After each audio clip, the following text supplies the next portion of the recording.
Mes chers élèves, bonjour. Maintenant, on va faire un nouveau cours qui est la loi des nœuds. Alors, on va voir aussi les lois de l'intensité du courant électrique. Premièrement, l'intensité du courant dans un circuit en série. Dans cette expérience, on mesure l'intensité du courant électrique en différents points d'un circuit. On met ici un ampère-mètre et là, et on va avoir des résultats qui sont identiques. Alors, les 3 ampères indiquent la même valeur de l'intensité I1 qui est égale à I2 égale à I3 égale à 0,2 ampères.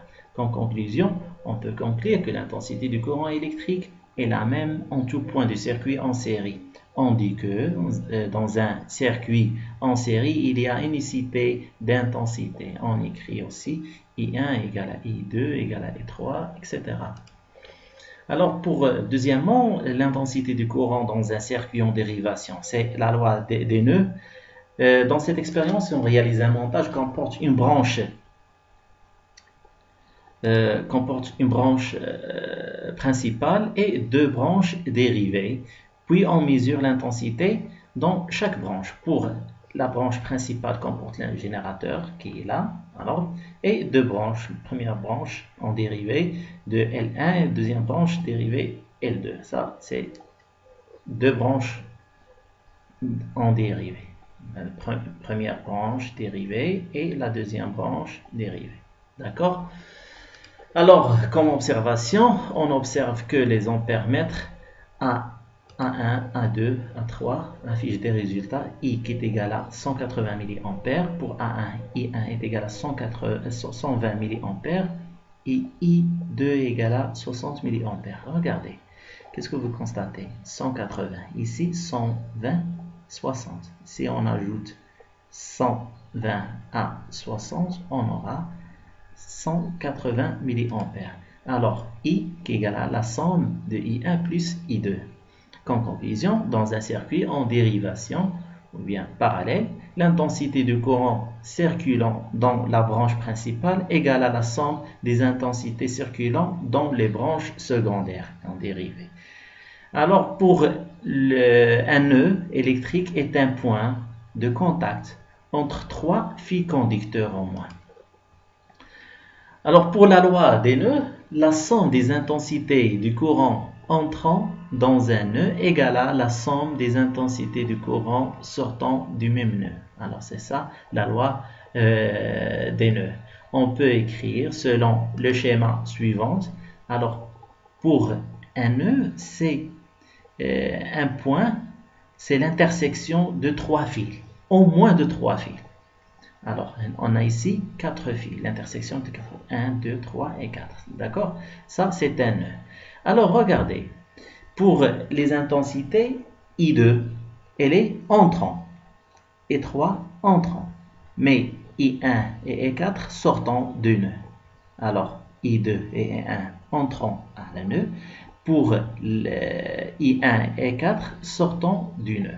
Alors, c'est d'après la loi, on dit que la somme des intensités entrant égale à la somme des intensités sortant. Pour cette nœud, alors on peut dire que I1 plus I2, c'est la somme. I1 plus E4, pardon, c'est sortant. Égale I2 plus E3, entre. D'accord? E3 plus I2 égale à I1 plus I4. Remarque, dans un circuit en dérivation, plus on ajoute 2 branches dérivées, plus l'intensité du courant qui traverse la branche principale augmente. Deuxièmement, si le courant dans la branche principale est trop important, cela entraîne un surchauffement des fils de connexion, risque d'incendie et une détérioration progressive du générateur. Pour l'exercice d'application, on va faire tous ensemble cet exercice. Alors, on considère le circuit suivant. Les 5 lampes sont identiques. L1, L2, L3, L4 et L5. Premièrement, donner l'énoncé de la loi des intensités dans un circuit en série. Tout simplement, l'intensité du courant électrique est la même en tout point du circuit en série. On dit que dans un circuit en série, il y a une unicité d'intensité. On écrit I1 égale à I2 égale à I3. Pour la deuxième petit b, l'intensité I1 traversant la lampe L1 vaut 0,13 ampères. Que vaut l'intensité traversant la lampe L2? Tout simplement, d'après ce schéma, on dit que les intensités sortant du générateur alors rencontrent un nœud ici. Alors, elle va disperser en deux intensités. Intensité à travers la lampe L1 qui est I1 et une intensité à travers la lampe L3 qui est I3. Alors, pour L1 et L2 sont montés en série, comme vous voyez. D'accord? L1 et L2 sont montés en série. Et d'après la loi des intensités dans un circuit en série, les intensités traversant ces deux lampes montées en série sont identiques. Alors, I1 va être égal à I2, qui est égal à 0,13 ampères. Pour petit c, l'intensité I4 traversant la lampe L4 vaut 0,21 ampères. Que vaut l'intensité traversant les lampes I3 et L3 et L5? La lampe L3, lampe 3 et la lampe L5. D'après toujours le schéma, ce schéma, quand L3, L4 et L5 sont montés en série. Alors, les intensités sont égales en L1 traversant L1 et traversant L2 et traversant L5 sont les mêmes. Alors on aura I1 toujours d'après la loi des intensités dans un circuit en série, on aura I3 égale à I4 égale à I5 qui est égal à 0,21 ampères.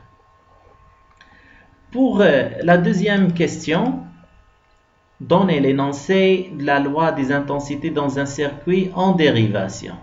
La somme des intensités de courant entrant dans un nœud est égale à la somme des intensités des courants sortant du même nœud.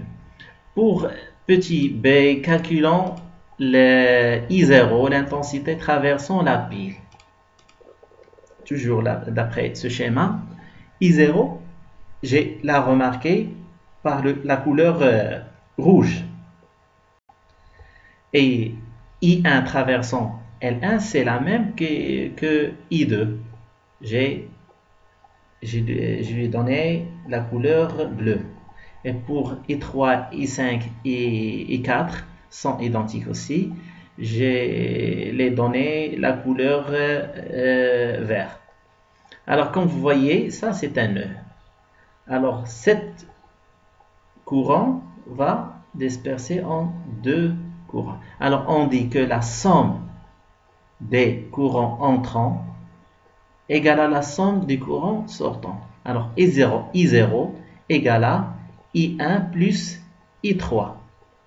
Et on aura 0,13 ampères plus 0,21 ampères. Ça sera égal à 0,34 ampères. Et merci de votre attention. À la prochaine, Inch'Allah.